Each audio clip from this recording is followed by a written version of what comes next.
Assalamualaikum warahmatullahi wabarakatuh. Asyhadu an la ilaha illallah wa asyhadu anna Muhammadan abduhu wa rasuluh la nabiyya ba'dah. Apa kabar anak-anak sekalian? Semoga kita semua dalam keadaan sehat walafiat dan selalu diberkahi oleh Allah Subhanahu wa taala.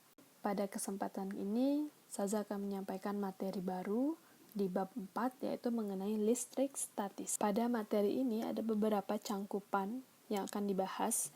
Yang pertama adalah muatan listrik, kemudian muatan listrik pada benda, kemudian ada interaksi antar muatan, dan yang terakhir adalah gaya Coulomb.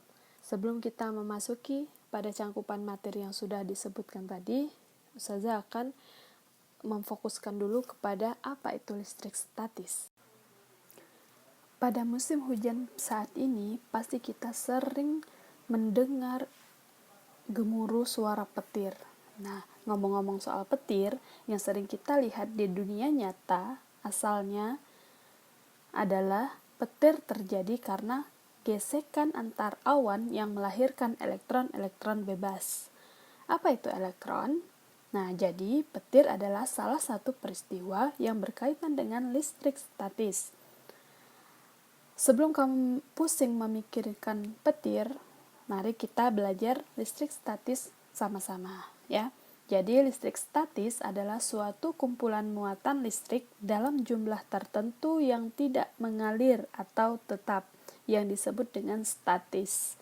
Nah, listrik statis ini timbul karena benda-benda yang beraliran listrik saling berpautan tanpa adanya sumber daya listrik. Dengan kata lain, benda tersebut dapat menghasilkan proton dan elektron tanpa menggunakan pembangkit listrik. Nah, contoh peristiwa yang berhubungan dengan listrik statis yaitu yang pertama tadi sudah dijelaskan, ya, peristiwa terjadinya petir. Yang kedua, balon yang kita gesekkan ke rambut, kemudian kita dekatkan ke rambut lagi, itu nanti rambutnya akan berdiri, ya, itu contohnya. Nah, sekarang kita masuk kepada muatan listrik. Pasti kalian sudah pernah mendengar atau mempelajari tentang atom. Jadi atom itu adalah suatu dasar materi, ya, penyusun suatu materi. Itu merupakan partikel yang paling kecil untuk menyusun suatu materi, di mana terdiri dari inti atom yang dikelilingi oleh elektron. Adapun partikel-partikel penyusun atom adalah, yang pertama itu adalah elektron, yaitu muatan negatif, proton, yaitu muatan positif, dan neutron adalah muatan netral. Nah, inti atom terdiri dari proton dan neutron, sementara elektron bergerak mengelilingi inti atom dalam lintasan tertentu yang berada di kulit atom. Nah, listrik statis ini terjadi karena adanya perpindahan elektron. Jadi benda itu bisa menjadi bermuatan karena elektronnya dipindahkan dari benda satu ke benda yang lainnya. Listrik statis yang memuat muatan positif dan negatif itu memenuhi sifat-sifat muatan listrik. Suatu atom dikatakan netral apabila jumlah proton di inti sama dengan jumlah elektron di kulit. Atom dikatakan bermuatan positif apabila jumlah proton di inti lebih banyak daripada jumlah elektron di kulit. Dan atom dikatakan bermuatan negatif jika jumlah proton di inti lebih sedikit daripada jumlah elektron di kulit. Selanjutnya kita melihat benda-benda yang bermuatan listrik. Jadi adapun benda-benda di bawah ini memiliki muatan listrik dengan cara digosok dengan benda lain. Jadi kita bisa membuat benda itu bermuatan dengan cara digosok dengan benda lain. Nah, ada sebenarnya banyak sekali, ya, benda-bendanya. Nah, di sini saya simpulkan saja melalui deret triboelektrik namanya, ya. Di sini ada kaca, rambut, wol, sutra, plastik, dan ebonit. Untuk menghafalkannya, ya, kita punya jembatan keledainya, yaitu Karawol Suplanit, kaca, rambut, wol, sutra, plastik, dan ebonit. Bisa kita lihat di sana ya. Itu adalah urutannya, memang harus dihafal.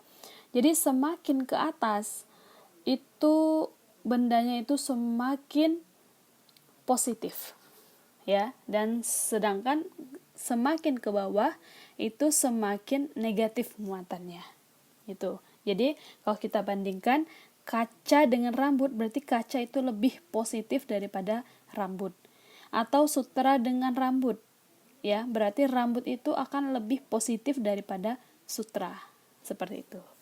Nah, perlu diingat aliran elektron, ya. Tadi kan benda itu bisa menjadi bermuatan karena elektronnya dipindahkan. Nah, elektron ini pindah dari muatan positif menuju ke muatan negatif. Itu alirannya. Jangan terbalik, ya. Alirannya adalah dari muatan positif menuju ke negatif. Itu. Selanjutnya, kita lihat contoh soalnya. Biasanya dalam soal itu yang akan ditanyakan adalah jenis muatannya, jenis muatan bendanya, dan bagaimana aliran elektronnya. Ya, misalnya di sini ada plastik yang digosokkan ke kain wol. Nah, kita lihat tadi ke deret triboelektriknya. Kita lihat plastik dengan wol. Lihat posisinya. Oh, ternyata wol itu lebih di atas atau lebih positif dari plastik. Artinya, plastik itu bermuatan negatif, ya, karena posisinya di bawah wol, sedangkan kain wol itu bermuatan positif karena posisinya di atas plastik. Nah, ini muatannya, ya. Bagaimana aliran elektronnya? Ingat ya, aliran elektron mengalir dari positif ke negatif. Kita lihat tadi, yang positifnya adalah kain wol dan negatifnya plastik. Berarti elektronnya itu mengalir dari kaca menuju ke kain wol. Seperti itu. Ya, begitu juga contoh yang kedua ini. Ya, silakan dipahami kembali. Selanjutnya, ada interaksi antar muatan listrik.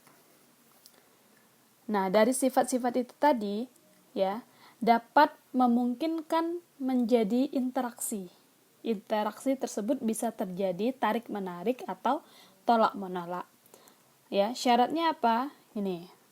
Muatan yang sejenis, positif dengan positif atau negatif dengan negatif, itu akan berinteraksinya secara tolak-menolak. Ya. Nah, sedangkan kalau muatannya berbeda jenis, positif dengan negatif, itu kan berbeda jenis, berarti interaksinya adalah tarik-menarik, ya. Nah, poin terpenting di sini adalah muatan yang dapat berpindah itu hanyalah elektron atau muatan negatif. Selanjutnya, nah kita masuk kepada gaya Coulomb. Untuk apa gaya Coulomb? Nah, untuk mengetahui besar gaya tarik atau gaya tolak pada suatu benda, kita bisa menggunakan persamaan gaya Coulomb. Di mana di sini dirumuskan F sama dengan K dikali Q1 dikali Q2 dibagi R pangkat 2.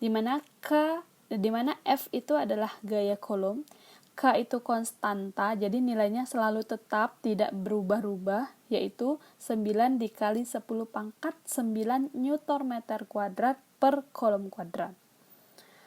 Q itu adalah muatannya, dan R adalah jarak antar muatan. Ya, kenapa ada Q1 dan Q2? Ya, karena untuk membentuk interaksi itu harus ada dua benda. Kalau hanya satu benda itu tidak akan berinteraksi, ya.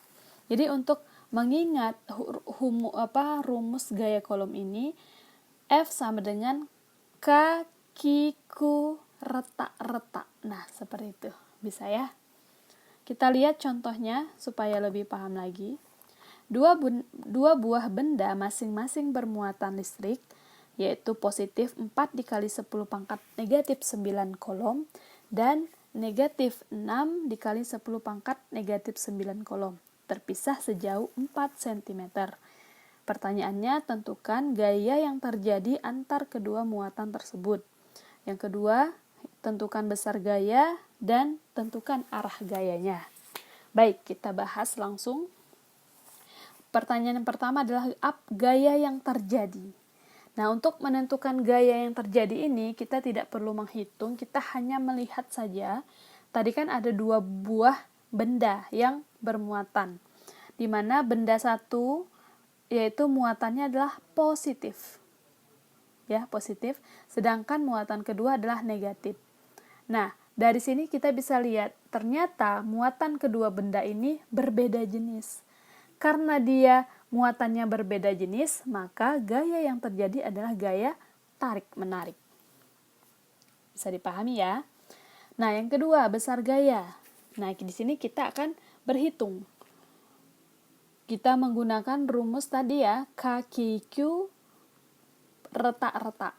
Jadi, tadi sudah diketahui konstantanya ini nilai yang tidak pernah berubah, 9 dikali 10 pangkat 9, dikali 4 dikali 10 pangkat negatif 9, dikali 6 kali 10 pangkat negatif 9, dibagi R-nya itu tadi kan masih dalam satuan sentimeter.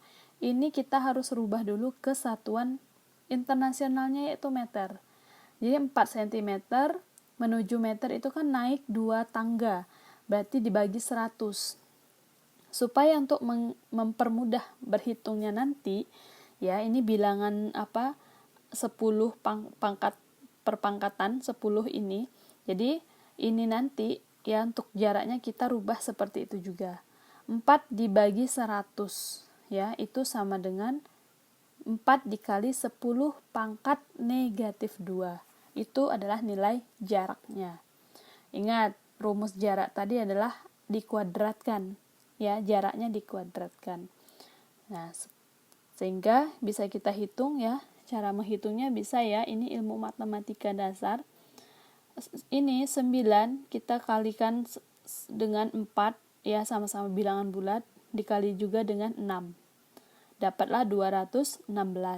Kemudian pangkat, ketika pangkat itu dikali, ada perkalian perpangkatan, maka pangkatnya itu ditambah. Di sini ada 10 pangkat 9, kita tambah di sini negatif 9, ditambah lagi di sini ada negatif 9. Ya, jadi dapatlah hasilnya 216 dikali 10 pangkat negatif 9. Nah, yang jaraknya ini yang kuadrat, jangan lupa dikuadratkan. 4 kuadrat adalah 16. Dikali, nih, pangkat dikuadratkan, itu kita kalikan pangkatnya. Jadi, negatif 2 kali 2, negatif 4. Jadi, dapatlah hasilnya 13,5 dikali 10 pangkat negatif 5 Newton. Jadi, besar gayanya adalah 13,5 dikali 10 pangkat negatif 5 Newton. Ingat ya, dalam proses perhitungan, nilai muatan masing-masing benda itu diabaikan saja tanda positif dan negatifnya. Karena tanda positif dan negatif ini hanya untuk menentukan gaya apa yang terjadi. Kalau dalam perhitungan, silakan diabaikan saja. Selanjutnya pertanyaan ketiga, arah gaya. Nah, bagaimana arah gayanya? Nah, tadi kan karena gaya yang terjadinya itu tarik-menarik, maka arah gayanya yaitu ya saling mendekati, ya, karena mereka tarik-menarik. Jadi, arah gayanya itu saling mendekati. Ya, seperti itu. Mudah-mudahan bisa dipahami dengan baik.